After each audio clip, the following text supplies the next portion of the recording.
কারো হৃদয় ভাঙার আগে ১০ বার ভাবুন, কারণ পতনের জন্য কোনো অভিশাপের দরকার হয় না। যার হৃদয় ভাঙবেন তার নিঃশব্দ আর্তনাদই যথেষ্ট। আমার এই ভিডিওটি দেশ এবং দেশের বাহিরে যে যেখান থেকে দেখছেন সবাইকে আসসালামু আলাইকুম। আমি ডলিস লাইভ থেকে সবাইকে জানাই আন্তরিক শুভেচ্ছা ও ভালোবাসা। আশা করি সবাই ভালো আছেন। আলহামদুলিল্লাহ, আমার পরিবার নিয়ে আমি ভালো আছি। এই যে ভোর ৬টার থেকে ভিডিওটি শুরু করা হয়েছিল। এই ভিডিওটি ঈদের অনেক আগে আমরা নাটোরের উদ্দেশ্যে রওনা হয়েছি। তো আমরা ট্রেনে উঠবো, এই যে ট্রেনে উঠে গেছি, সেটা তোমাদের মাঝে একটু শেয়ার করলাম। আর এই যে উল্টো দিকে আমাদের সিটটা উল্টো দিকে পড়েছে। আর উল্টো দিকে বসলে আমি যদি ট্রেন থেকে নামি তাহলে সারাক্ষণ শুধু পিছাইতেই থাকি। আমার মতো কার কার এমন হয় আপুরা, তোমরা আমাকে জানিও। আর এই যে পিছনের দিকে টানতেছে, আমার চোখ মাথা ঘুরতেছে। আমি যত সময় ট্রেনের ভিতরে ছিলাম ভিডিও অল্প অল্প করে করেছি আর চোখ বন্ধ করে রেখেছিলাম, কারণ আমার খুব খারাপ লাগে পিছন দিকে সিট পড়লে। তো এইটাই আর কি তোমাদের মাঝে একটু শেয়ার করলাম। দেখো রাস্তায় যে কত সুন্দর লাগতেছিল, ট্রেনে উঠতে কিন্তু অনেক ভালো লাগে। আর নাটোরে আমরা যাচ্ছিলাম, যেহেতু নাটোরে ঘুরবো আর তোমার ভাইয়ার কাজও করবে, অফিসে যাবে এই জন্য। আর এই যে এখানে কিন্তু ড্রাগন ফলের গাছ, সেটা তোমাদের মাঝে একটু শেয়ার করলাম, যে দেখতে অনেক সুন্দর লাগতেছিল। কিন্তু এত দ্রুত ট্রেন যাচ্ছিল আর আমিও একটু টেনে দিয়েছি, যার জন্য অতিরিক্ত দ্রুত দেখাচ্ছে। তা তোমরা দেখতে পাচ্ছ কিনা জানি না। এই যে এই গাছগুলো কিন্তু সবই ড্রাগন গাছ। আর গাছ দেখতে কিন্তু আমার অনেক ভালো লাগে। আর এই যে এটা হলো পাকশি ব্রিজ দেখতে আমার অনেক ভালো লাগে। এই জন্য মনে করলাম আমার আপুদের সাথে একটু শেয়ার করব, এই জন্য একটু ভিডিও করে নিয়েছি।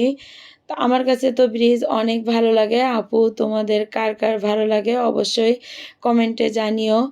পাকশি ব্রিজের রেলের পথ, আর ওই যে ওই ব্রিজটা কিন্তু গাড়ি ঘোড়া যায়, এই আর কি। তারপরে আমরা ব্রিজ শেষ করে যে বিদ্যুৎ তৈরি হয় সেই বিদ্যুৎ কেন্দ্রগুলোও দেখলাম। আমার কাছে কিন্তু অনেক ভালো লেগেছিল। এই যে বিদ্যুৎ তৈরি হয় সেই বিদ্যুৎ কেন্দ্র তোমাদের ভাইয়া আমাকে বলছিল। আর এখানে ট্রেনটা বেশ অনেকক্ষণ দাঁড়িয়েছিল। তা ভাবলাম যে এখান থেকে একটু ভিডিও করে রাখি, তাই এই যে একটু ভিডিও করে রেখেছি।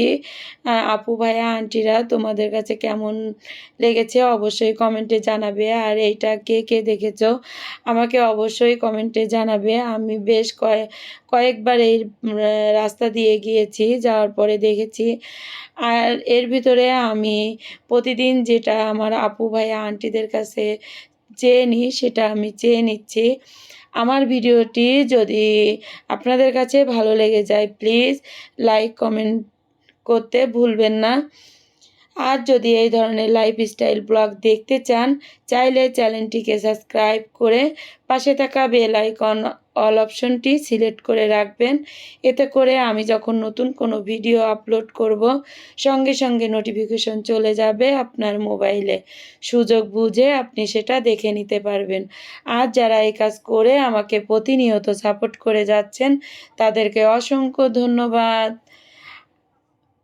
আমার যে পুরাতন আপুরা আমাকে তো ভালোবাসে, আর যে নতুন আপুরা আমার পরিবারে আসতেছেন তাদেরকে বলবো আমার একটু সময় দিবেন। আমি এক এক করে ইউটিউবের নিয়ম মেনে আপনাদের পরিবারে চলে যাব ইনশাল্লাহ।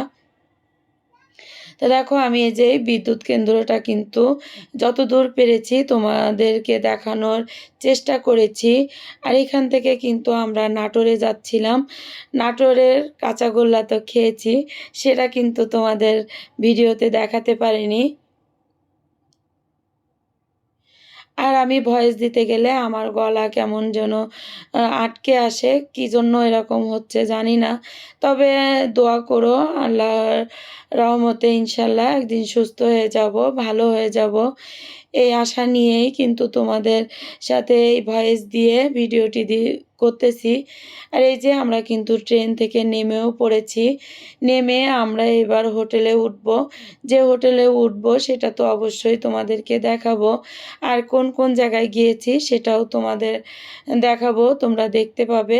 সবসময় আমার পাশে থেকো, আমাকে এভাবে ভালোবাসা দিও। আর টেনে হিচড়ে দেখো না। যদি তোমাদের কাছে ভিডিও না ভালো লাগে তোমরা স্কিপ করে চলে যেও, কিন্তু টেনে হিচড়ে ভিডিওটি দেখো না, কারণ আমার চ্যানেল অনেক নিচে নেমে গেছে। যেহেতু আমি অনেক দিন কিন্তু ভিডিও দিইনি, আমার যে গলার সমস্যার জন্য আমি ভয়েস দিতে পারিনি, এই জন্য। আর সবাইকে বলবো আমাকে একটু বেশি বেশি করে ভালোবাসা দিও, যাতে আমার গন্তব্য স্থানে পৌঁছতে পারি। তোমাদের ভালোবাসা ছাড়া আমি কিন্তু সামনের দিকে কোনো দিনও সম্ভব নয় এগোনো। তো এই যে আমাদের ট্রেনটা কিন্তু চলে গেল। আর আমরা এই যে একটা ইজি বাইক নিয়ে নিয়েছি, আমরা হোটেলে উঠবো। এই জন্য তোমাদের ভাইয়া বলতেছে যে কোন হোটেলে উঠবো। বেশ 2-3টা হোটেল দেখার পরে তারপর হোটেল মিল্লাত হোটেলে উঠেছিলাম। হোটেলটা অনেক সুন্দর ছিল, ভালো ছিল। এবং আমরা মানে ওই হোটেলে অতটাই মানে সিট খালি ছিল না, ঘর খালি ছিল না। তবে যেটা পেয়েছি আলহামদুলিল্লাহ, ওই হোটেলের রুমটাই কিন্তু আমাদের যথেষ্ট ছিল 3 জনের জন্য। যেহেতু আমার ছোট মেয়ে, আমি আর আমার সাহেব গিয়েছিল। তো এই যে একটু বাইরের দৃশ্যটা তোমাদেরকে একটু দেখিয়ে দিচ্ছি। আমার কাছে কিন্তু অনেক ভালো লেগেছিল এই যে হোটেল মিল্লাত। এনাদের ব্যবহার কিন্তু অনেক ভালো।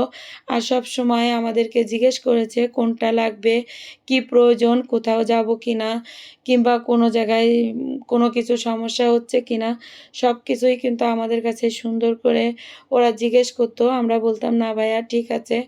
আসলে দায়িত্ববান হোটেলের লোকজনের দায়িত্ব না থাকে তাহলে কিন্তু সেই হোটেলে থেকে মজা পাওয়া যায় না।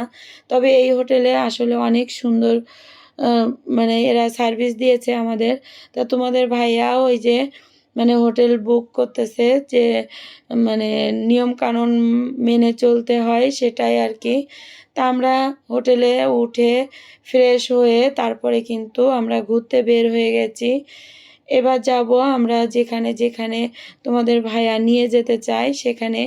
এখানে নাকি রাজবাড়ি আছে আর গণভবন আছে, সেখানে আমরা যাব। তা প্রথম তো আমরা গণভবনে যাওয়ার জন্য গিয়েছিলাম, যে দেখি গণভবন বন্ধ হয়ে গেছে, ওই 5টার দিকে বন্ধ হয়ে যায়। তা আমরা যেয়ে কিন্তু আর ঢুকতে পারিনি। তবে বাইরের থেকে কিছু দৃশ্য আমরা আমি একটু ভিডিও করে নিয়েছিলাম, যে তোমাদের সাথে শেয়ার করব।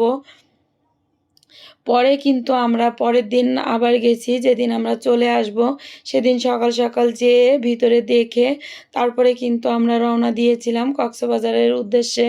তো এই দেখো আমরা কিন্তু সেই গণভবনে চলে এসেছি। নাটোরের যে গণভবন, সেই গণভবনে এখানে আসলে দেখতে ভিতরে এত সুন্দর। আপুরা যারা যারা দেখেছো তারা তো দেখেছো, আর যারা দেখোনি তারা আমার মাধ্যমে দেখে নাও। বাইরের দিকটা অবশ্যই পরের ভিডিওতে আমি ভিতরের কিছু কিছু অংশ তোমাদেরকে দেখাবো, কারণ আমি যে ভিডিও করেছিলাম সেই ভিডিও কিন্তু তোমার ভাইয়ার মোবাইলে ছিল। তোমার ভাইয়ার মোবাইলটা হারিয়ে যাওয়ার কারণে অনেক ভিডিও তোমাদেরকে দেখাতে পারবো না। তবে যেটুকু আমার মোবাইলে ছিল সেটুকুই তোমাদের মাঝে শেয়ার করব। তো এনাদেরকে রিকোয়েস্ট করতেছিল যে আমরা একটু ঢুকতে পারবো কি না, কিন্তু এখানে ঢুকতে দেবে না। এখানে একদম টাইমলি ঢোকা লাগে। সকাল 10টা থেকে বিকাল 5টা পর্যন্ত খোলা থাকে, এরপরে বন্ধ হয়ে যায়। সেখান থেকে আমরা আবার রওনা দিয়ে আমরা এসেছিলাম রাজবাড়ি।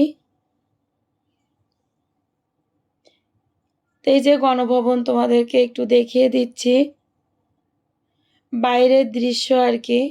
তো এখানে কিন্তু পুলিশ বসে আছে, তা আমাদেরকে নিষেধ করলো ভিতরে ঢোকার জন্য। আমরা কিন্তু ভিতরে ঢুকিনি। আরেকজন যে জিজ্ঞেস করতেছে যে ভাইয়া ঢোকা যাবে কিনা, কিন্তু উনি বলতেছে যে না ঢোকা যাবে না। তারপরে সেখান থেকে আমি কিন্তু অল্প অল্প করে একটু একটু বাইরের ভিডিও ক্যাপচার করেছি, তোমাদের কাছে শেয়ার করব এই জন্য। আর অনেক দিন তো ভয়েস দিইনি, এই জন্য ভয়েস কিন্তু আমার বেঁধে বেঁধে যাচ্ছে। তোমরা ভুল ত্রুটি হলে ক্ষমা সুন্দর দৃষ্টিতে দেখো। আর এই ভিডিওটি অনেক লম্বা হয়ে গেছে, যে কেটে কুটে যতটুকু পেরেছি তোমাদেরকে দেখানোর চেষ্টা করেছি। এই যে উত্তরা গণভবন,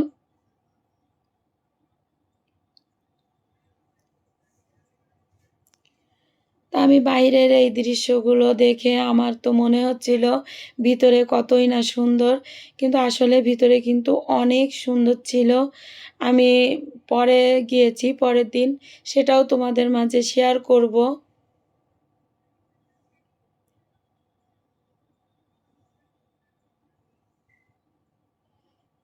এই যে বাইরের যে চক্করটা, এই চক্করটা কিন্তু অনেক সুন্দর লাগছিল দেখতে।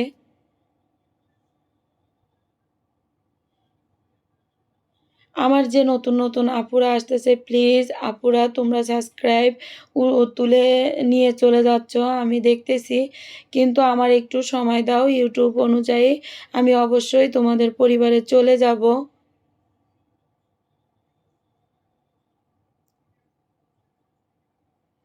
আর আমার কিন্তু কথা বলতে অনেক কষ্ট হচ্ছে, যার জন্য ধীরে ধীরে কিন্তু তোমাদের সাথে কথা বলতেছি। এই যে গণভবনের বাইরের দৃশ্যটা আমার কাছে কিন্তু অনেক ভালো লেগেছে। তো এই যে দেখো অনেক লোক কিন্তু এসেছে, এসে কিন্তু ফিরে গেছে, এনাদেরকেও ঢুকতে দেয়নি। পরে আরও অনেকে এসেছিল, তাদেরকেও ঢুকতে দেয়নি, কিন্তু পরে তো আমরা চলে এসেছিলাম। এখন তোমাদের কাছ থেকে আমি বিদায় নিব, ফিরে আসব নতুন কোনো ভিডিও নিয়ে। ততক্ষণ ভালো থাকো, সুস্থ থাকো, আমার জন্য দোয়া করবে। আল্লাহ হাফেজ, আসসালামু আলাইকুম।